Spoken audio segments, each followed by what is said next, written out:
రాసిన రెండవ పత్రిక మొదటి అధ్యాయం 5వ వచనం నుండి కొన్ని మాటలు మనం చదువుకుందాం. పేతురు రాసిన రెండవ పత్రిక మొదటి అధ్యాయం 5వ వచనం నుండి. ఆ హేతువు చేతనే మీ మట్టుకు మీరు పూర్ణ జాగ్రత్త గలవారై మీ విశ్వాసమునందు సద్గుణమునందు జ్ఞానమునందు ఆశా నిగ్రహమునందు సహనమునందు భక్తి యందు సహోదర ప్రేమయందు దయను అమర్చుకొనుడి. ఇవి మీకు కలిగి విస్తరించిన ఎడల ఇవి మన ప్రభు అయిన యేసుక్రీస్తుని గుర్చిన అనుభవ జ్ఞానం విషయంలో మిమ్ములను సోమరులైనను నిష్ఫలులైనను కాకుండా చేయును. ఇవి ఎవనికి లేకపోవునో వాడు తన పూర్వ పాపములకు శుద్ధి కలిగిన సంగతి మరిచిపోయి గుడ్డివాడును దూరదృష్టి లేనివాడునై ఉండును. తల్ల వంచుతాం. ప్రేమ కలిగిన మా తండ్రి, మరోసారి ఈ ప్రభా పునరుద్ధాన దినమందు మీ స్వరక్తమిచ్చి సంపాదించుకున్న మీ సంఘములో నిలబడి మీ సత్యవాక్యమును ప్రకటించడానికి మీరు ఇచ్చిన కృపను బట్టి మీకు ఉన్నాను.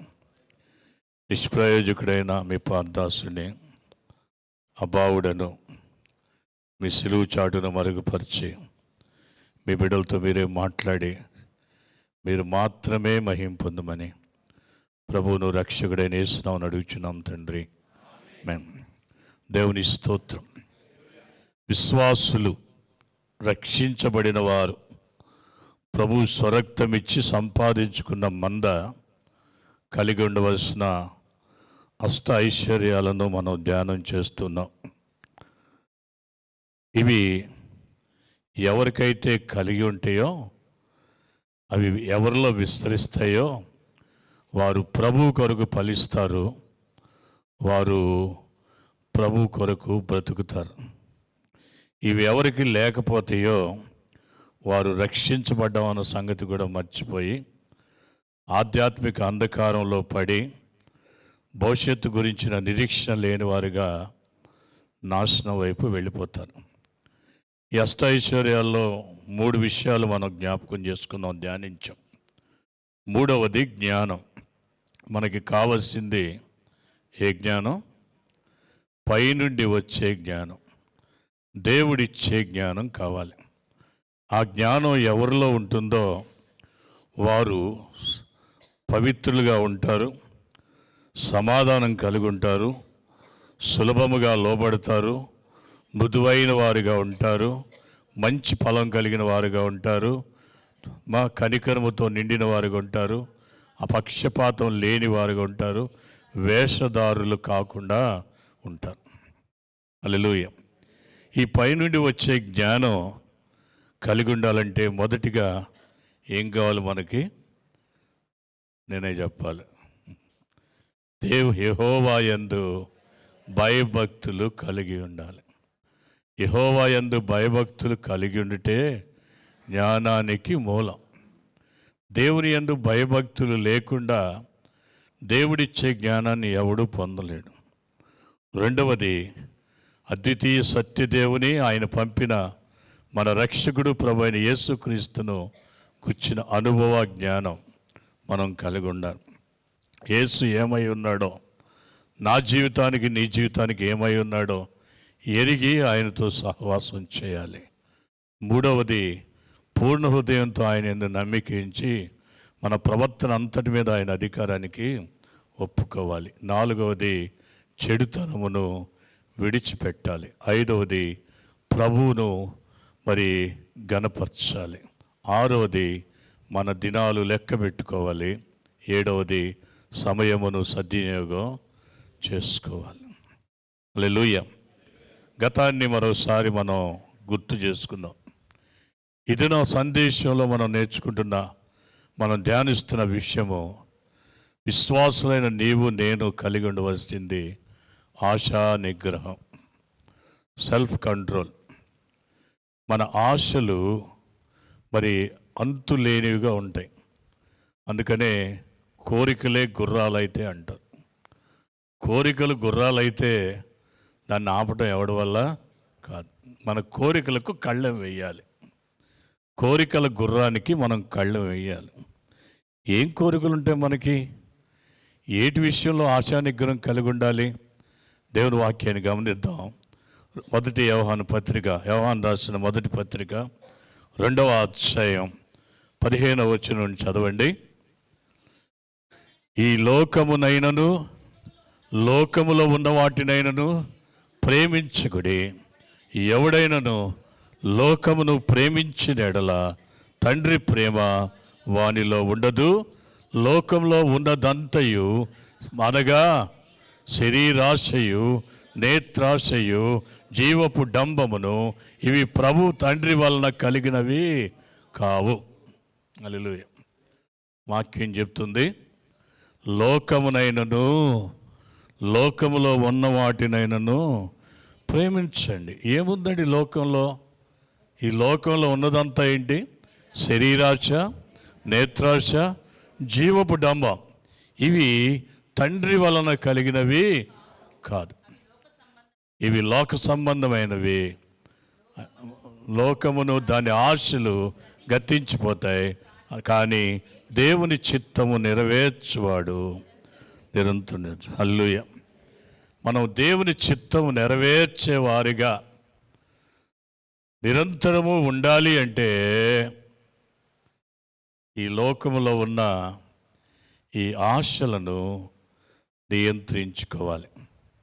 అందులో మొదటిది భయంకరమైంది, బహు ప్రమాదకరమైంది శరీరాశ. హల్లెలూయా. ఏ ఆశ? శరీరాశ. దేనిలో మనకు ఆశా నిగ్రహం కావాలి? శరీర ఆశలలో, శరీర కోరికలు. శరీరం ఏం కోరుతుంది? శరీరం ప్రాముఖ్యంగా 4 విషయాలు కోరుతుంది. శరీరం అంటే నా ఒళ్ళు, నీ ఒళ్ళు, మన ఒళ్ళు. జాగ్రత్త దగ్గర పెట్టుకోమంటారుగా. మన ఒళ్ళు, మన శరీరం కోరేది ఏంటంటే సుఖించు, తిను, త్రాగు, సంతోషించు. ఈ శరీరం కోరేది ఏంటంటే సుఖం. ఈ శరీరం కొనేది ఏంటంటే ఆహారం. ఈ శరీరం కోరేది ఏంటంటే త్రాగటానికి కావాల్సింది. ఈ శరీరం కోరేది ఏంటంటే సంతోషం. హల్లెలూయా, హల్లెలూయా. సుఖించాలి, తినాలి, తాగాలి, సంతోషించాలి. ఇదే బ్రతుకు అంటది లోకం. నువ్వు ఎంత సుఖపడతావో, ఎంత బాగా తింటావో, ఎంత బాగా తాగుతావో, ఎంత సంతోషంగా ఉంటావో, నీ బ్రతుకు అంత బాగుంది అంటుంది లోకం. ఎందుకంటే లోకము దాని ఆశలు గతించిపోయాయి. అందుకనే ఒకడు అన్నాడు, నా ప్రాణమా, అనేక సంవత్సరాలకి సరిపడా ఆస్తి నీ కొరకు సమకూర్చబడింది, సుఖించు, తిను, త్రాగు, సంతోషించు అన్నాడు. వెంటనే వచ్చింది వార్నింగ్, అరే వెర్రివాడ, ఈ రాత్రే నీ ప్రాణమును అడుగుచున్నారు, నువ్వు సంపాదించినవన్నీ ఉదయం లేచిన దగ్గర నుండి రాత్రి పండుకునే వరకు ఈ శరీరం నీ నుండి నా నుండి రేపే కోరికలు ఇవే. సుఖించు, తిను, త్రాగు, సంతోషించు. శరీరము భయంకరమైంది. దేవుని ఆత్మకు విరోధంగా మనల్ని నడిపించేది ఏదైనా ఉందంటే మన శరీరమే. అందుకని పౌలు గారు అంటాడు, రోమీయులకు రాసిన పత్రిక 7వ అధ్యాయంలో 14వ వచనంలో పౌలు గారు ఏమంటున్నాడంటే, 7వ అధ్యాయం 14వ వచనం ఏమంటున్నాడు పౌలు గారు? ధర్మశాస్త్రము ఆత్మ సంబంధమైనది నేను ఎరుగుదును, అయితే నేను పాపమునకు అమ్మబడి శరీర సంబంధి అన్నాను. ఒకటి, ఈ శరీరము పాపమునకు అమ్మబడింది. రెండవది 18వ వచనం చదవండి. 7:18 నా యందు అనగా నా శరీరమందు మంచిది ఏది నివసించదని నేను ఎరుగుదును. మేలైనది చేయాలని కోరిక నాలో ఉన్నది, కానీ దానిని చేయుట నా వల్ల కావట్లేదు. నేను చేయకూడని కీడే చేస్తాను. హల్లెలూయా. ఎందుకంటే ఈ శరీరంలో మంచిది ఏది ఉండదు. మనకెవరికి చెడిపోవాలని ఉండదు. మనెవరికి బతుకులు చేతాట్లా పాడు చేసుకోవాలని ఉండదు. కానీ ఈ శరీరం మేలైనది చేయాలనుకున్నా చేయనివ్వదు. ఏ కీడైతే చేయకూడదు అంటామో అది చేస్తుంది. ఎందుకంటే ఈ శరీరంలో మంచిది ఏది నివసించదు. ఇంకో మాట అంటున్నాడు 24వ వచనంలో, అయ్యో నేనెంత దౌర్భాగ్యుడను, ఈ మట్టిటి మరణమునకు లోనైన శరీరము నుండి నన్ను ఎవడు రక్షింపగలడు. హల్లెలూయా. ఈ శరీరము మరణమునకు లోనైన శరీరం, పాపమునకు అమ్మబడిన దేహం, మంచిది ఏది నివసించని దేహం, మరణమునకు లోనైన దేహాన్ని మనం కలిగి ఉన్నాం. ఈ శరీరం ఎప్పుడు కూడా సుఖపడు, తిను, తాగు, సంతోషించని ప్రేరేపిస్తాను. విశ్వాసులమైన మనం ఈ శరీరాశకు కళ్ళెం వేయాలి. కాని పక్షంలో సంసోను వలె మన బ్రతుకులు నాశనం అయిపోతాయి. దేవుని వాక్యంలో అత్యంత బలాఢ్యుడైన వ్యక్తి సంసోను. సంసోను కంటే బలాఢ్యుడు మనకి ఎవడు కనబడడు. సంసోను బహుబలాఢ్యుడు. ఎందుకు అంటే దేవుడే అతన్ని వాగ్దాన పుత్రునిగా ఇచ్చాడు. బిడ్డలు లేని మనోహ దంపతులకు దేవుడు తన దూతను పంపించి వాగ్దానం చేసి సంసోన్ని ఇచ్చాడు. సంసోన్ అంటే తేజవంతమైన లేక కాంతివంతమైన అని అర్థం. దేవుడు సంసోన్ని మరి వాగ్దానం చేసి ఇచ్చాడు. దేవుని వాక్యంలో చాలా కొద్ది మంది మాత్రమే దేవుని చేత అనుగ్రహించబడిన వారుగా, వాగ్దానం చేసి అనుగ్రహించబడిన వారుగా మనం చూస్తూ ఉన్నాం. అందులో సంసోను ఒకడు. దేవుడు సంసోను పుట్టించడానికి ఒక ప్రత్యేకమైన పర్పస్ ఉంది. ఈ భూమి మీద నిన్ను నన్ను కూడా దేవుడు పుట్టించడానికి దేవునికి మన పట్ల ఒక ఉద్దేశం ఉంది. మనలో ఎవరిని కూడా ఊరకనే ఈ భూమి మీద పడేలా, ఏదో సుఖపడాలి, తినాలి, తాగాలి, సంతోషించాలి, జీవితం ఎలమారిపోవాలని దేవుడు మనల్ని ఈ భూమి మీద పడేలా, మనల్ని ఈ భూమి మీద పుట్టించిన దేవునికి మన పట్ల ఒక ఉద్దేశం ఉంది. సంసోను పట్ల దేవునికి ఉన్న ఉద్దేశం దేవుని వాక్యంలో న్యాయాధిపతుల గ్రంథం 13వ అధ్యాయం 5వ వచనంలో స్పష్టంగా అతని తల్లికి దేవుని దూత తెలియజేశాడు. న్యాయాధిపతులు 13:5 వచనం. చాలా లేటు చేస్తున్నారు. నీవు గర్భవతివై కుమారుని కందువు, అతని తల మీద మంగళ కత్తి వేయకూడదు. ఆ బిడ్డ గర్భమున పుట్టినది మొదలుకొని దేవునికి నాజీరు చేయబడిన వాడై ఫిలిష్తీయుల చేతిలో నుండి ఇశ్రాయేలీయులను రక్షింప బయలుపెట్టు. హల్లెలూయా. ఇశ్రాయేలుకి ఈ భూమి మీద శాశ్వతమైన శత్రువులు ఎవరన్నా ఉన్నారంటే ఫిలిష్తీయులే. హల్లెలూయా. ఆది కాండంలో అబ్రహాము దినాల నుండి ఉన్నారు వీళ్ళు, ఇప్పటికీ ఉన్నారు. ఇజ్రాయెల్ దేశం పక్కనే ఉన్నారు. పాలస్తీనా అంటే అర్థం ఏంటి? ఫిలిష్తీయులు ఉండేదాన్ని పక్కలో బళ్ళేలాగా ఉన్నారు. ఆ ఫిలిష్తీయుల చేతిలో నుండి విడిపించడం కొరకు వాగ్దానం చేసి ఈ భూమి మీద పుట్టిన దేవుని వాగ్దానం వల్ల ఈ భూమి మీద జన్మించిన వాడు, దేవుడు వాగ్దానం చేయగా పుట్టినవాడు సంసోను. సంసోను పట్ల దేవుని ఉద్దేశం ఏంటి? అప్పటికే ఎన్నో సంవత్సరాలుగా ఇశ్రాయేల్ని ఏలుతూ, వారిని వేధిస్తూ, వారిని శ్రమ పెడుతూ, వారిని ఎగతాళి పాలు చేస్తున్న ఆ ఫిలిష్తీయుల చేతిలో నుండి విడిపించడానికి దేవుడు సంసోను పుట్టించాడు. కానీ దేవుని చిత్తానికి విరోధంగా సంసోను బ్రతికి వెళ్ళింది. తల్లిదండ్రులు దేవుని చిత్తానికి లోబడే పెంచారు. అతని తల మీదకి మంగళకత్తి రానివ్వలేదు, అతన్ని మద్యానికి దూరంగా ఉంచారు, అతన్ని దేవుని కొరకు నాజీరు చేశారు, ప్రతిష్ఠించారు, పెంచారు. కానీ యుక్త వయసు వచ్చినాక, కుర్రోడైనాక సంసోను దేవుని చిత్తానికి విరోధంగా అడుగులు వేశాడు. అందులో మొట్టమొదటి అడుగు 14వ అధ్యాయం మొదటి వచనం నుండి మనం గమనిస్తే కనబడుతూ ఉంది. న్యాయాధిపతులు 14వ అధ్యాయం మొదటి వచనం.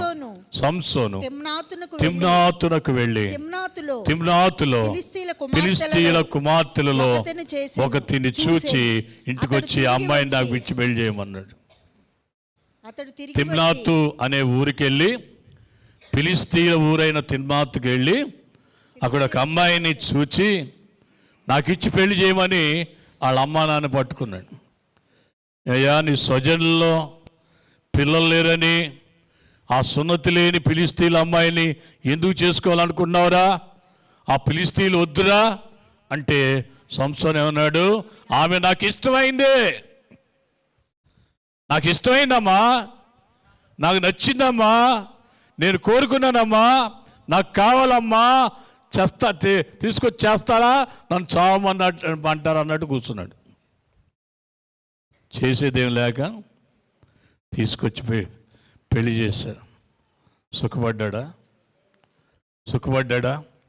తాను ఇష్టపడిన, తను కోరుకున్న ఆ తిమ్నాతు స్త్రీని బట్టి అతని జీవితం ఇంకా భయంకరమైన ఇబ్బందులు పాలైపోయింది. అతను మరి మా భార్య మీద అలిగి పుట్టింటికి వస్తే తిరిగి వెళ్ళేసరికి మామ అతని భార్యని ఎవరికి ఇచ్చి పెళ్లి చేశాడంట? సంసోను స్నేహితునికి ఇచ్చి పెళ్లి చేశాడు. ఎక్కడున్నాడు సంసోను స్నేహితుడు? స్నేహితులు ఎక్కడున్నారు? ఫిలిష్తీయులే. ఫిలిష్తీయులతో స్నేహం చేశాడు, ఫిలిష్తీయులతో అమ్మాయిని పెళ్లి చేసుకున్నాడు. ఆ ఫిలిష్తీయుల స్నేహితుడే ఈ సంసోను భార్యను పెళ్లి చేసుకున్నాడు. మా అమ్మ మీద ఎగిరితే, అయ్యా నువ్వు ఇంటికి వెళ్ళో మళ్ళీ వస్తావో లేదో, అలిగెళ్ళిపోయావు అని తెలిసి నువ్వు రాకపోతే, ఎంతకి రాకపోతే ఆ అమ్మాయిని పెళ్లి చేశాను, ఏం పర్వాలేదు, మా రెండో అమ్మాయి ఉంది, ఆ అమ్మాయి బాగుంటుంది, ఆ అమ్మాయిని చేసుకోమన్నాను.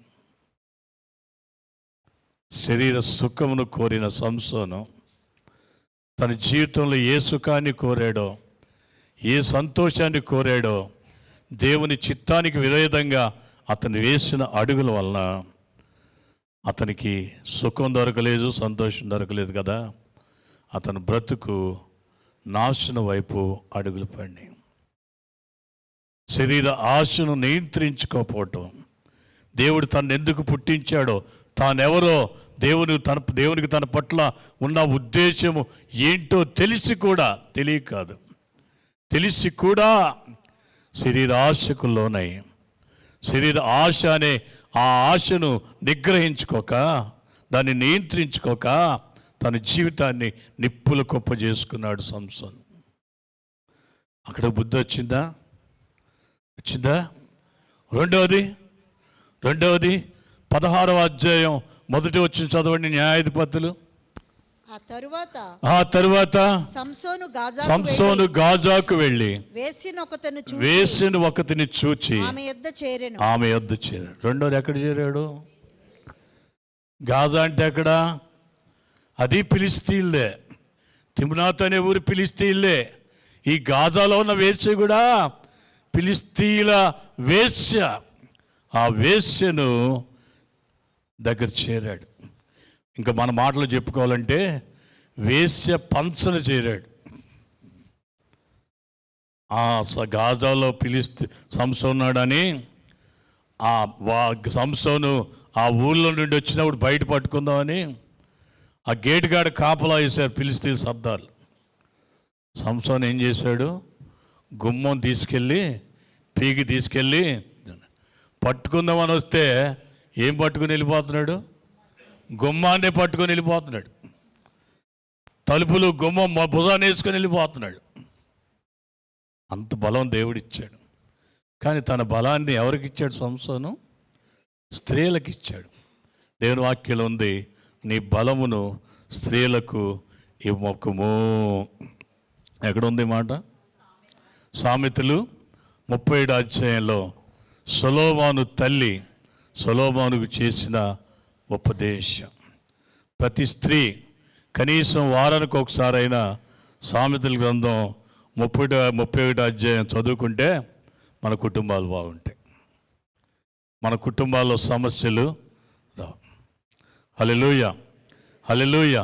నీ బలమును స్త్రీలకు ఇవ్వద్దు. సంసోను సింహమును చంపినవాడు, 300 నక్కల్ని పట్టి కట్టి తెచ్చినవాడు, మరి కోట గుమ్మాన్ని ఓడ పెరికినవాడు, ఒక ఎముకతో మరి 1000 మంది ఫిలిష్తీయుల్ని గాడిద ఎముకతో చంపినవాడు తన బలాన్ని స్త్రీలకు ఇచ్చాడు. దేనివలన? శరీరాశ వలన. ఆ వేశ్యత అయిపోలా. 16వ అధ్యాయం 4వ వచనం చదవండి.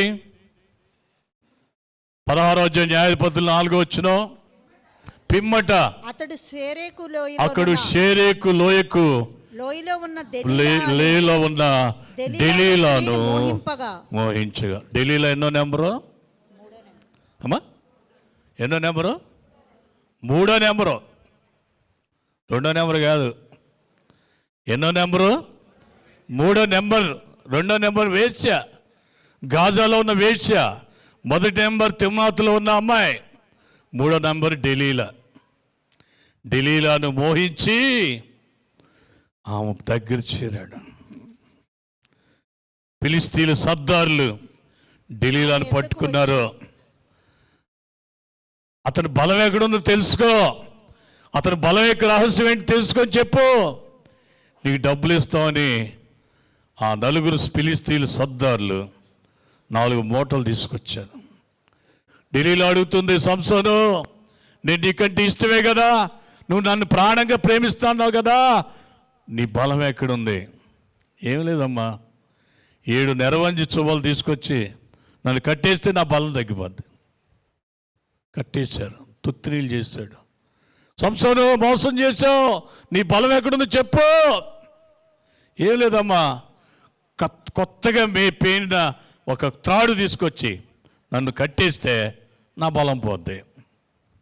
తాడు ముక్కలు చేస్తాడు. సంసోను ఏంటి నువ్వు నన్ను మోసం చేస్తున్నావు, నా జీవితం తాడుకుంటున్నావేంటి, నువ్వు నన్ను ప్రేమిస్తున్నా అంటున్నావు, నీ బలం ఎక్కడుందో చెప్పు. ఏం లేదమ్మా, నా బావ జుట్టు ఉంది కదా, ఈ జుట్టుని 7 జడలేసి మేకు దగ్గొడితే నా బలం పోద్ది. లేదు సంసోను, నువ్వు నీ బలం యొక్క రహస్యం చెప్పట్లేదు. నేనంటే ప్రేమ అంటున్నావు, నేనంటే ఇష్టం అంటున్నావు, నేనేనా నీ ప్రాణం అంటున్నావు, కానీ నీ బలం గురించి నువ్వు చెప్పట్లేదు అని అనుదినము మాటల చేత అతని బాధ పెట్టినందున అతడు ప్రాణము విసిగి చావగోరాడు. సంసోను వయసు ఎంత ఉంటుంది అప్పటికి చెప్పండి? 25 ఏళ్ళ కుర్రోడు కాదు, దగ్గర 50 సంవత్సరాలు ఉంటాయి.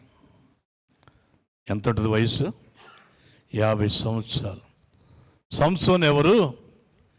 దేవుని చేత ఏర్పరచబడినవాడు. సంసోను ఎవరు?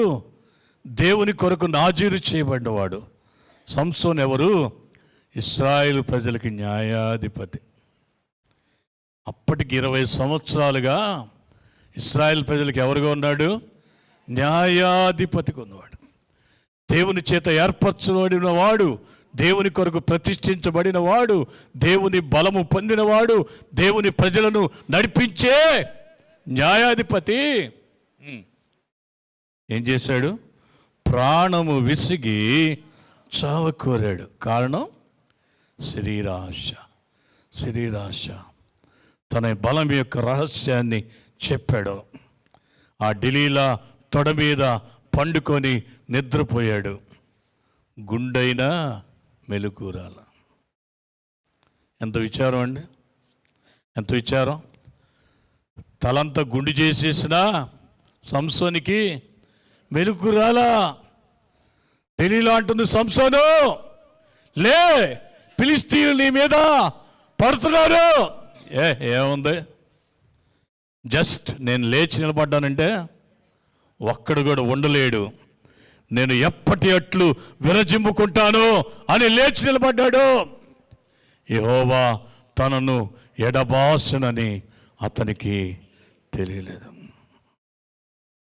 దేవుడు విడిచిపెట్టేశాడని తెలియలేదు.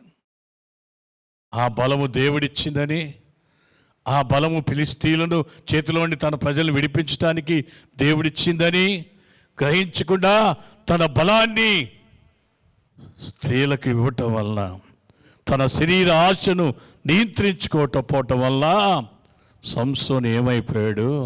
గుడ్డోడైపోయాడు. సంసోను ఏమైపోయాడు? ఎగతాళి పాలైపోయాడు. సంసోను ఏమైపోయాడు? ఫిలిష్తీయుల దాగోను దేవాలయంలో బంధించబడ్డాడు. ఆ బందీగా ఉంటూ చివరిగా దేవుని దగ్గర కోరుకోలేడయ్యా, ఈ శత్రువుల మీద పగ తీర్చుకోవడానికి నాకు చివరి అవకాశం ఇవ్వయ్యా అని కోరి ఆ మండపంలో చుట్టూ కొన్ని వేల మంది చేరి అతన్ని ఎగతాళి చేస్తుండగా, తూ తూ తూ అని ఊస్తుండగా 2 స్తంభముల మధ్య నిలబడి ప్రార్థన చేసి నేల కొంగాడు. ఆ మండపం పడిపోయింది. తన జీవితంలో ఎన్నడూ చంపబడని సంఖ్యలో శత్రువులు చచ్చారు. వాళ్ళతో పాటు సంసోను కూడా చచ్చాడు. కారణం దేన్ని నియంత్రించుకోలా? శరీర ఆశ. ఈ రోజున చాలామంది పైకి భక్తి గల వారి వలె కనబడుతూ, నలుగురిలో చాలా మంచి వాళ్ళకి కనబడుతూ, శరీరాశకు లోనై రహస్యంగా చేస్తున్న పాపం వల్ల బ్రతుకులను నాశనం చేసుకుంటున్నారు, కుటుంబాలను నాశనం చేసుకున్నారు. క్షణికాలపు సుఖం కొరకు జీవితాలని అగ్నిగుండాలు చేసుకున్నారు. గతంలో భర్తలు భార్యలను చంపేవాళ్ళు. ఈ రోజున శరీరాశకు లోనై భార్యలే భర్తలను చంపుతున్నారు. ఇంకా భయంకరం ఏంటంటే, కనిపించిన తల్లిదండ్రులు కూడా వెనక చంపటానికి వెనుతీయట్లా. ఈ మధ్య టీవీలో చెప్తున్నారు, బిఎస్సి నర్సింగ్ చదివించారంట అమ్మ నాన్న. వద్దమ్మా అంటే ఆడు నాకు వద్దంటారా అని అమ్మకి నాన్నకి ఇంజెక్షన్ చేసి ఒకే రాత్రి పైకి పంపించేసింది. దేనివలన? శరీరాశ. ఈ రోజున దేవుని వాక్యం వింటున్న నీవు, దేవుని వాక్యపు వెలుగులో ఏ సుఖం కొరకు, ఏ తిండి కొరకు, ఏ త్రాగుడి కొరకు, ఏ సంతోషం కొరకు దేవునికి దూరం అయిపోతున్నావా? ఒకసారి ఆలోచించు. సుఖంతో ప్రమాదకరమైంది ఏంటంటే తింటాం. దేవుడు కడిపించింది తినటం కొరకే, కానీ మనం తినటం కొరకు బతికేవాళ్ళం కాదు. కొంతమంది తిండి ఎలా తింటారంటే, ఇప్పుడు తినకపోతే వారం దాకా దొరకదన్నట్టు తింటారు. అంత భయంకరం కదా.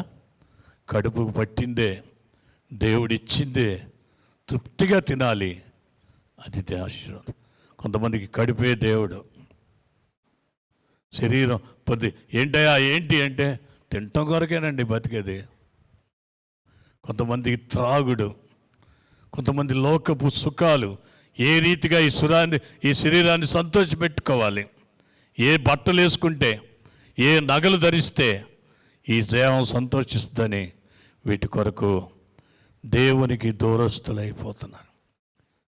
ఈ ఉదయకాలం దేవుని వాక్యపు వెలుగులో మనం గమనించుకోవాల్సింది, అనుదినం మనం ఆలోచించాల్సింది, మన శరీర ఆశలను మనం అణుచుకోవాలి. ఈ శరీరం ఎప్పుడు సుఖం కొరకు, త్రాగడం కొరకు, తినటం కొరకు, సంతోషం కొరకు నిన్ను రేపుతూనే ఉంటుంది.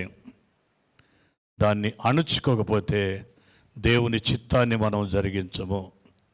దేవుని చిత్తాన్ని జరిగించకపోతే లోకము దాని ఆశలు ఎలాగైతే గతించిపోతాయో మన బ్రతుకులు కూడా గతించిపోతాయి, నశించిపోతాయి. కనుక మనకు ఆశా నిగ్రహం కావాల్సింది శరీర ఆశలు.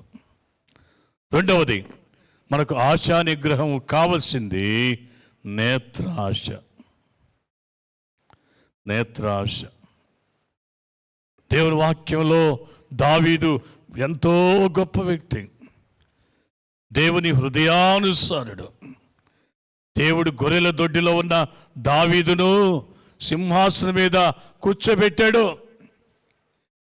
ఇలాంటి దావీదు జీవితాన్ని భ్రష్టు పట్టించింది, అతని బ్రతుకుకు బాయని మచ్చగా మార్చింది నేత్రాశ.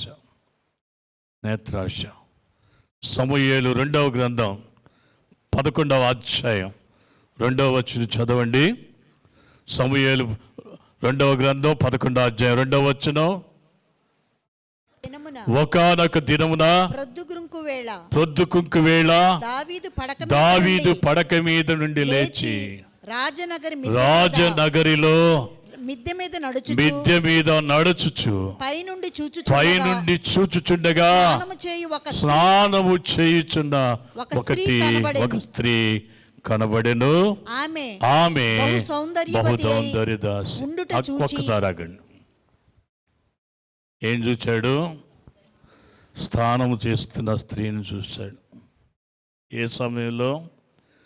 యుద్ధము జరుగుతున్న సమయంలో యుద్ధానికి వెళ్ళవలసిన రాజు ఇంటిలో నిద్రపోతూ మిద్దె మీద నుండి నిద్ర పట్టక లేచి రాజనగర్లో నడుస్తూ చూడకోని దృశ్యం చూచాడు.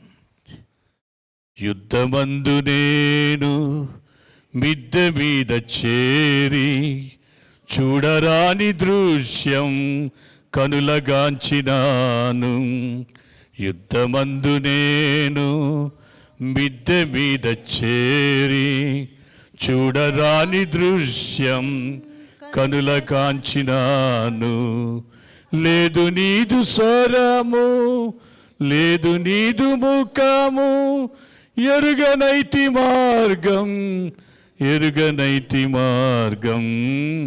ఒక్క మాట చాలు, ఒక్క మాట చాలు, ఒక్క మాట చాలు ప్రభు. పాట బాగొచ్చు, వెరీ గుడ్. ఒక్క మాట చాలు.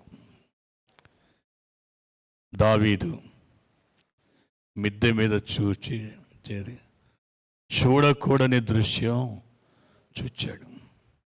అక్కడితో ఆగిపోలా.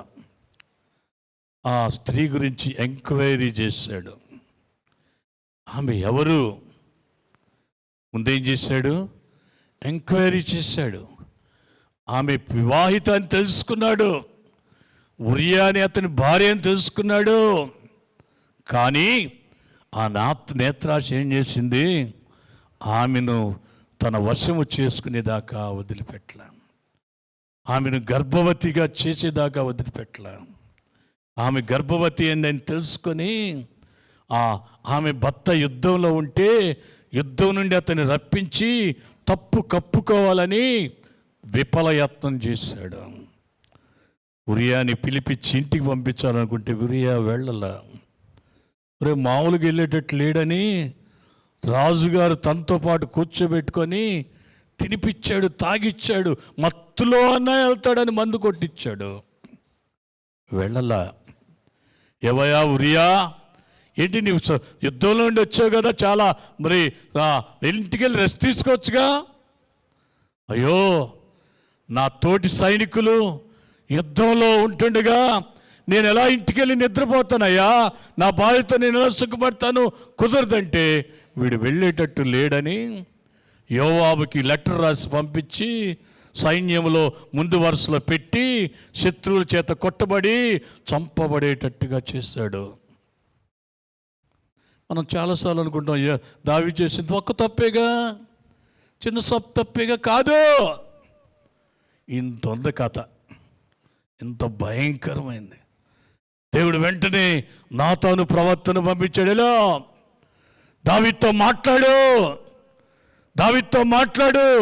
అమ్మో, మహాచక్రవర్తి, బలాఢ్యుడు, అధికారంగా ఉన్నవాడు, ఎలా మాట్లాడాలనుకొని నాతాను వచ్చి మహారాజా, ఒకనొక ఊర్లో ఇద్దరున్నారయ్యా.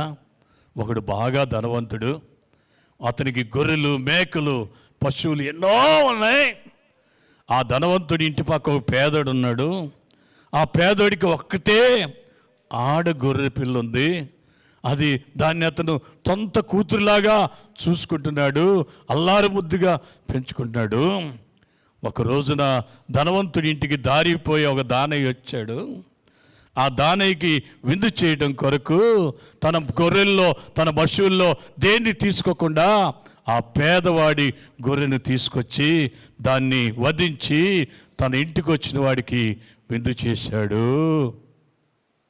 అనగానే దావీదు అంటాడు, నిశ్చయంగా వాడు మరణానికి పాత్రుడు, అలాంటి వాడు బ్రతకడానికి వీలు లేదు. నాతను అంటున్నాడు, ఆ మనుష్యుడు నువ్వే, ఆ మనుష్యుడు నువ్వేనయ్యా. ఇప్పుడు చెప్పేవే మరణపాత్రుడని, ఆ మనుష్యుడు నువ్వే. దేవుడు నిన్ను హెచ్చించాడు. గొర్రెల వెంబడి తిరిగిన నిన్ను తీసుకొచ్చి సౌలు సింహాసనాన్ని నీకిచ్చి నువ్వు అడిగిన నీకు కావలసిన దేవుడు నీకు ఇచ్చాడు. అయితే నువ్వేం చేసావు? 12వ అధ్యాయం 9వ వచనం, 2 సమూయేలు గ్రంథం చదవండి. 2 సమూయేలు 12:9. నీవు యెహోవా మాటను తృణీకరించి ఆయన దృష్టికి చెడుతనము చేసితివేమి? హిత్తీయుడగు ఉరియా భార్యను ఉరియాను కత్తి చేత చంపించి అతని భార్యను నీకు భార్య అగునట్లుగా నీవు పట్టుకుంటావు. అమోనీయుల చేత నీవు అతని చంపించితివి కదా. నీవు నన్ను లక్ష్య పెట్టక హిత్తీయుడగు ఉరియా భార్యను నీ భార్య అగునట్లుగా తీసుకొని నందున అమ్మా నీ ఇంటి వారికి సదాకాలము యుద్ధము కలుగును. తర్వాత నా మాట ఆలకించు, యెహోవానగు నేను సెలవిచ్చినదేమనగా నీ ఇంటి వారి మూలముననే నేను నీకు అపాయము కలుగు చేస్తాను. నువ్వు ఈ విషయాన్ని రహస్యంగా రాత్రి వేళ చేసావు, అందరూ చూస్తుండగా నీ భార్యను తీసి నీ పొరుగు వారికి నేను అప్పచెప్తాను. హల్లెలూయా, హల్లెలూయా. ఏమండి, నేత్రాశ ఏం చేసింది? ఒక అమాయకుడిని పొట్టన పెట్టుకునేటట్టుగా చేసింది. అతని భార్యను తన సొంతం చేసుకునేటట్టుగా చేసింది. కాదు, శాపాన్ని మూటగట్టి దావీదు నెత్తి మీద పెట్టింది. ఏం మూట కట్టింది? శాపాన్ని మూటగట్టింది. ఆ శాపం మూటలు ఏమున్నాయి? ఒకటి, దేవుడు అంటున్నాడు, నీ ఇంటి వారికి ఇప్పటి నుండి సదాకాలం యుద్ధాలు. రెండవది, నీకు అపాయం ఎక్కడి నుండో కాదు, నీ ఇంట్లో నుండే నీకు అపాయం. నీ కడుపున పుట్టిన నీ కొడుకులే నీ ప్రాణం తీయటానికి చూస్తారు. నీ ఇంటి వారి వల్లనే అపాయం. నీ ఇంటిలోనే భయంకరమైన పాపం. అంతేకాదు, నీ భార్యను వేరొకరికి అప్పచెప్తున్నాడు. అదే జరిగింది. దావీదు మొదటి భార్య మీకాలు దావీదు దగ్గర పనిచేసే ఒక సేవకుడితో వెళ్ళిపోయింది. సంతోషమా? అంతేకాదు, ఏ బత్షెబతో పాపం చేశాడో ఆ పాపం వల్ల పుట్టిన బిడ్డ చచ్చిపోయింది. ఏడ్చాడు. పాపం దావీదుకి పిల్లలంటే ప్రాణం. ఏడ్చాడు, ఉపవాసం ఏడ్చాడు. కానీ బిడ్డ బతకడు. దేవుడు చెప్పాడు బతకడు అని. దేవుడు ఎంత గొప్పవాడంటే, ప్రభువైన యేసుక్రీస్తు వంశావళి రాస్తూ అక్కడ దావీదు ఉరియా భార్య అయిన బెత్షెబా యందు సొలొమోను కనెను. బత్షెబను దావీదు భార్యగా దేవుడు అంగీకరించల. కారణం చెప్పండి. నేత్రాశ ద్వారా అతను చేసిన అకృత్యాలు. ఒక నిరపరాధిని పట్టలు పెట్టుకున్నాడు. దావీదు జీవితానికి మాయని మచ్చగా ఉంది. అతను బతికినంతకాలం చచ్చే వరకు కూడా తన ఇంటి వారి వలన అపాయాలు, తన ఇంటి వాళ్ళ ఇంట్లోనే యుద్ధాలు.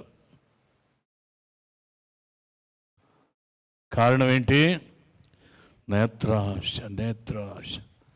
ఆ చూచిన సమయంలోనే తన ఆశను కంట్రోల్ చేసుకుంటే దావీదు జీవితానికి ఆ శాపం వచ్చేది కాదు. సంసోను 40-50 సంవత్సరాల వయసులో అనుకున్నాం. దావీదు బత్షెబతో పాపం చేసినప్పుడు ఆయన వయసు ఎంత? కుర్రాడు కాదు, అతను కూడా 50-60 ఏళ్ళు ఉంటాయి. 50 సంవత్సరాల పైనే. కానీ నేత్రాశ అతని జీవితాన్ని నాశనం చేశాడు. ఆశా నిగ్రహం కావాలి, ఆశలు నియంత్రించుకోవాలి. ఒకటి శరీరాశ, రెండవది నేత్ర. కాని పక్షంలో సంసోను వలె, కాని పక్షంలో దావీదు వలె మన బ్రతుకులు మనం నాశనం చేసుకునే వాళ్ళు ఉంటాం. మూడవది నియంత్రించుకోవాల్సింది జీవపు డంబం. అంటే మనం జీవించే జీవితాన్ని బట్టి మనలో ఉండే గర్వం. మనిషికి ఏమి లేకపోయినా గర్వం ఉంటుంది. అందుకని అంటారుగా, ఏమి లేని ఆకంట ఎగిరి పడుద్దంట. ఏమి లేకపోయినా గర్వం ఉంటుంది. గర్వం ఏదైనా ఒక చిన్న పని చేస్తే గర్వం. పరీక్షలో 2 మార్కులు అందరికంటే ఎక్కువ వస్తే గర్వం. ఓ 10 రూపాయల జీతం ఎక్కువ వస్తే గర్వం. కొంచెం ఎర్రగా బుర్రగా కనబడితే గర్వం. మనిషి ప్రతి విషయంలో గర్వం పెట్టుకుంటాం. అయితే నాశనానికి ముందు గర్వం వస్తుంది. అనుదినం మనం నియంత్రించుకోవాల్సింది మన గర్వాన్ని. ఏ విషయంలో మనం అతిశయపడటానికి వీల్లేదు. ఏ విషయంలో మనం గడవపడటానికి వీల్లేదు. మనం కలిగి ఉన్న దేహము, ఆ దేహంలో ఉన్న ప్రాణము, ఈ దేహానికి ఇచ్చిన వనరులు, ఈ దేహానికి ఇచ్చిన రక్షణ, ఈ దేహానికి ఇచ్చిన సమయము మంది కాదు, దేవుడిది. హల్లెలూయా. గర్వం నాశనానికి ముందు గర్వం నడుస్తుంది. కొంచెం అందరికంటే కొంచెం ఎక్కువ ప్రార్థన చేయగలిగితే గర్వం. నీ కుటుంబంలో వేరే వాళ్ళకంటే గొప్ప మేలు కలిగితే గర్వం. నాకేంటండి, నా దేవుడి జీవితంలో దేవుడు ఎంత గొప్ప కార్యం చేశాడు తెలుసా? ఎందుకు చేశాడు గొప్ప కార్యం? నువ్వు గర్వపడటానికా? తల ఎగరేయటానికా? కాదు, ప్రభువుని మహింపరచటానికి. నీ జీవితంలో, నా జీవితంలో దేవుడు ఏ కార్యం చేసినా, ఏది ఇచ్చినా దేవుని మహింపరచటానికే, గర్వపడటానికి కాదు. దేవుని వాక్యంలో నెబుకద్నెజరు అనే రాజు ఉన్నాడు. నెబుకద్నెజరుని దేవుడు ఏమన్నాడంటే, నా సేవకుడైన నెబుకద్నెజరు అన్నాడు. వాస్తవానికి నెబుకద్నెజరు ఎవరు? విగ్రహారాధికుడు. నెబుకద్నెజరు ఎవరు? భయంకరుడు. నెబుకద్నెజరు ఎవరు? క్రూరుడు. నెబుకద్నెజరు ఎవరు? యెరూషలేము దేవాలయాన్ని పడగొట్టినాడు. నెబుకద్నెజరు ఎవరు? యెరూషలేము ప్రాకారపు గోడల్ని మరి కూల్చినాడు, ఆ గుమ్మాల్ని అగ్నితో కాల్చినాడు. ఆ నెబుకద్నెజరు దేవుడు ఏమన్నాడు? నా సేవకుడు అన్నాడు. నిజమేనా? నెబుకద్నెజరు దేవుని సేవకుడేనా? ఇన్ని చేశాడుగా. ఎందుకు చేశాడంటే దేవుడు అనుమతించాడు. ఎందుకు అనుమతించాడంటే దేవుని ప్రజలైన ఇశ్రాయేలీయులు దేవుని విడిచిపెట్టారు. విగ్రహారాధన, దేవాలయంతో పాటు ఆ యెరూషలేము మందిరంలోనే అన్ని దేవతలకు బలిపీఠాలు కట్టించారు. పిల్లల్ని అగ్నిగుండాలు దాటించారు. భయంకరమైన ఆరాధన. ప్రతి పచ్చని చెట్టు కింద, ప్రతి మరి ఆ ఎత్తైన స్థలంలో అన్ని దేవతలు పూజిస్తూ ఉంటే దేవుడు కోపించి, దేవుడు మరి ఆయన ఉగ్రతను వాళ్ళ మీద కుమ్మరించడానికి నెబుకద్నెజరును వాడుకున్నాడు. హల్లెలూయా. నెబుకద్నెజరు చేతికి యెరూషలేమును, నెబుకద్నెజరు చేతికి దావీదు వంశాన్ని, నెబుకద్నెజరు చేతికి దేవుని ప్రజలను అప్పగించాడు. ఇదే నెబుకద్నెజరు జీవితంలో దేవుని తెలుసుకున్నాడు. నెబుకద్నెజరు దేవుని తెలుసుకున్నాడు. తెలుసుకున్నాడా లేదా? తెలుసుకున్నాడు లేదా? బైబిల్ చదువుతారుగా. నెబుకద్నెజరు దేవుని తెలుసుకున్నాడు లేదా? దేవుని తెలుసుకున్నాడు. ఎలా తెలుసుకున్నాడు? దానియేలు ద్వారా దేవుని గొప్పతనాన్ని తెలుసుకున్నాడు. తనకు వచ్చిన కలల భావాలు దానియేలు చెప్పడం ద్వారా దేవుడు ఎంత శక్తివంతుడో, దేవుడు ఎంత జ్ఞానవంతుడో, దేవుని ఆధిపత్యం ఏంటో తెలుసుకున్నాడు. షడ్రక్, మెషక్, అబేద్నెగోల ద్వారా దేవుని శక్తిని తెలుసుకున్నాడు. దానియేలు ద్వారా దేవుని గొప్పతనాన్ని తెలుసుకున్నాడు. షడ్రక్, అబేద్నెగోల ద్వారా దేవుని శక్తిని తెలుసుకున్నాడు. అగ్నిగుండంలో పడవేయబడిన షడ్రక్, మెషక్, అబేద్నెగోలు అగ్నిగుండంలో ఉండి బయటకు వచ్చిన తర్వాత నెబుకద్నెజరు చెప్తున్న సాక్ష్యము దానియేలు గ్రంథం 3వ అధ్యాయం 29వ వచనంలో నెబుకద్నెజరు చెప్తున్న సాక్ష్యము, కాగా నేను ఒక శాసనము నియమించున్నాను, ఏదనగా ఇట్టి విధముగా రక్షించుటకు సమర్థుడగు దేవుడు గాక మరి ఏ దేవుడు లేడు. హల్లెలూయా. ఏమన్నాడు? ఇట్టి విధంగా రక్షించడానికి సమర్థుడైన దేవుడు ఈయన కాక, షడ్రక్, మెషక్, అబేద్నెగోల దేవుడు కాక వేరే దేవుడు లేడు. దేవుని శక్తిని గ్రహించాడు.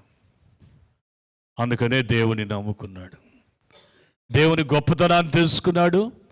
దేవుని శక్తిని గ్రహించాడు. దేవుని ఎరిగిన నెబుకద్నెజరు తన హృదయంలో గర్వపడ్డాడు. ఆ గర్వపడకముందే దేవుడు అతనికి దర్శనం ద్వారా చూపించాడు. నెబుకద్నెజర్, నీలోకి గర్వం రాబోతుంది. ఆ గర్వం వలన నువ్వు రాజ్యాన్ని పోగొట్టుకుంటావు. నువ్వు అడవిలో పశువు వలె గడ్డిని వేస్తావు.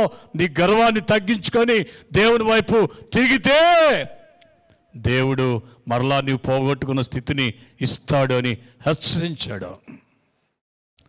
దానియేలు గ్రంథం 4వ అధ్యాయం మొదటి మనం చూస్తే అయితే ఒకసారి నేను చదవండి. Okay, thank you. అయితే అలా దర్శనం ద్వారా దేవుడు హెచ్చరించిన నెబుకద్నెజరుకి గర్వం వచ్చేసింది.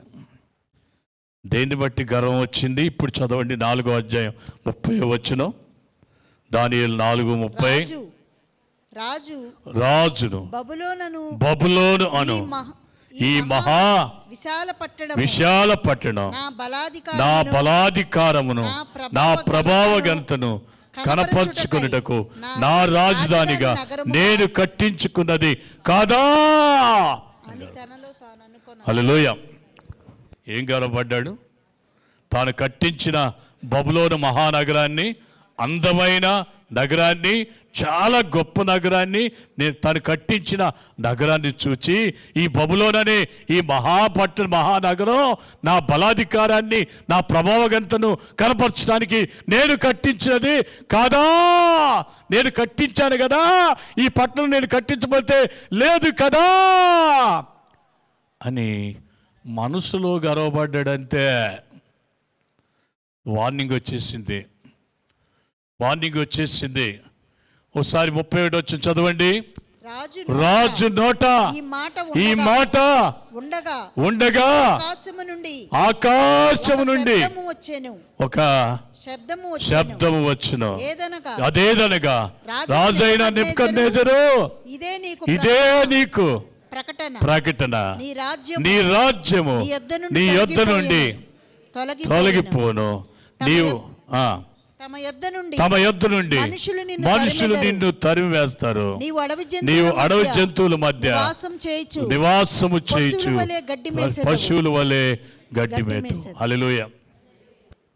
ఆకాశం నుండి అంటే అర్థం ఏంటి? ఆకాశం నుండి అని బైబిల్లో ఉంటే ఒకటే గుర్తుపెట్టుకోవాలి, పరలోకం నుండి. ఇంగ్లీష్లో ఏముంటుందంటే హెవెన్ అని ఉంటుంది. తెలుగులో ఆకాశం ఉన్న చోటల్లో బైబిల్లో ఏముంటుంది? ఇంగ్లీష్లో హెవెన్. పరలోకం నుండి వచ్చింది. నెబుకద్నెజరు, ఇదే నీకు ప్రకటన. మురిసిపోతున్నావు కదా, గర్వపడుతున్నావు కదా, నా బలాధికారం నా ప్రభావం అంతా నేను కట్టించింది అనుకున్నావు కదా, చూడు నీ రాజ్యం నీ దగ్గర నుండి తీసుకెళ్ళిపోద్ది. మనుషులు వాళ్ళ దగ్గర నుండి నేను తరిమేస్తారు. నువ్వు అడవిలో పశువుల మధ్యలో నివసిస్తావు. అడవిలోని పశువుల వలె గడ్డి మేస్తావు. ఎప్పుడు జరిగింది అది? ఆ గడియలోనే. చెప్పండి ఏమన్నా వాక్యంలో? ఆ గడియలోనే అంటే ఆ గంటలోనే హృదయములో జీవపు డంబము గర్వము కలిగిన వెంటనే నాశనం వచ్చేస్తుంది. అతని రాజ్యం పోయింది. అతన్ని తరిమారు, పిచ్చి కుక్కను తరిమినట్టుగా తరిమారు. అడవిలో తరం పడ్డాడు, అరబులో బంధించబడ్డాడు. తినటానికి ఏమీ లేదు. మహాచక్రవర్తి, ఎన్నో జయాలు పొందినవాడు, యెరూషలేమును నాశనం చేసినవాడు, నాకు తిరుగు లేదు అనుకున్నవాడు తినటానికి లేక గడ్డి తిన్నాడు. లిటరల్గా అక్షరాల గడ్డి తిన్నాడు. కథ కాదు ఇది. గడ్డి తిన్నాడు. ఆ గడ్డి తింటున్నప్పుడు జ్ఞానోదయం కలిగింది. హల్లెలూయా. 34 వచ్చిన చదవండి. 4వ అధ్యాయం 34 వచ్చిన. ఆ కాలము గడిచిన పిమ్మట నెబుకద్నెజరును నేను మరలా మానవ బుద్ధి కలవాడినై నా కండ్లు ఆకాశము తట్టు ఎత్తి చిరంజీవియు సర్వోన్నతుడైన దేవునికి స్తోత్రము చేసి గణపరచి స్తుతించి తిని ఆయన ఆధిపత్యము చిరకాలము ఆయన రాజ్యము తరతరములకు ఉన్నది. భూనివాసులందరూ ఆయన దృష్టికి ఎన్నికకు రానివారు. ఆయన పరలోకము పరలోక సేనల ఎడలను భూనివాసుల ఎడలను తన చిత్తము చొప్పున జరిగించువాడు. ఆయన చెయ్యి పట్టుకొని నీవేమి చేయుచున్నావని ఆయనతో చెప్పువాడు. ఆయన అడిగేవాడు ఎవడు అని దేవుని స్తుతించాడు. దేవుని దగ్గర తగ్గించుకున్నాడు. అయ్యో ప్రభా, నీవే చిరంజీవి, నీవే ఆధిపత్యం కలిగిన వాడు. పరలోకంలో భూమి మీద మనుషుల మీద నీవే ఆధిపత్యం కలిగిన వాడు. నీ చేయి పట్టుకొని నీకు సలహా ఇచ్చేవాడెవడు, నీకు ఆజ్ఞ ఇచ్చేవాడెవడు? నన్ను క్షమించు ప్రభా అని ప్రభు తట్టు తిరిగాడు. అందువలన తాను పోగొట్టుకున్న సమస్తాన్ని తిరిగి పొందుకున్నాడు. హల్లెలూయా, హల్లెలూయా. అతని మంత్రులు, అతని అధిపతులు, సేనాధిపతులు అతని దగ్గరకు వచ్చి అతనితో సంప్రదించి మళ్ళా తీసుకుని వెళ్ళి సింహాసనం మీద కూర్చోబెట్టారు.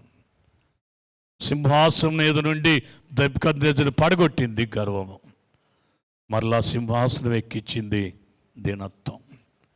ఈ ఉదయకాల సమయంలో నేను వాక్యాన్ని ముగిస్తున్నాను. ఏ గర్వం నిన్ను నాశనం చేస్తుంది? ఏ గర్వం నిన్ను విశ్వాసం నుండి భ్రష్టు పట్టేటట్టుగా చేస్తుంది? ఏ గర్వం నీ స్థితిని, ఒకప్పుడు ఉన్నతంగా ఉన్న నీ స్థితిని హీన దశకు చేర్చింది?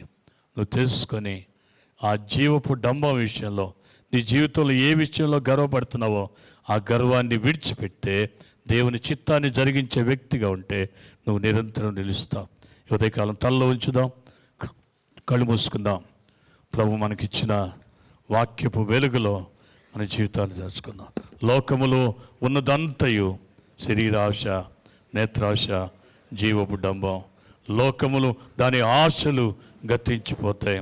ఈ లోకమునైనను లోకంలో ఉన్న వాటినైనను ప్రేమించొద్దు అని ప్రభు మనతో మాట్లాడుతున్నాడు. నీ శరీరంకు రేపే కోరికలకు, నీ కన్ను ఆశించే కోరికలకు, నీలో కలుగుతున్న గర్వానికి లోబడి నీ జీవితాన్ని పాడు చేసుకోవద్దు.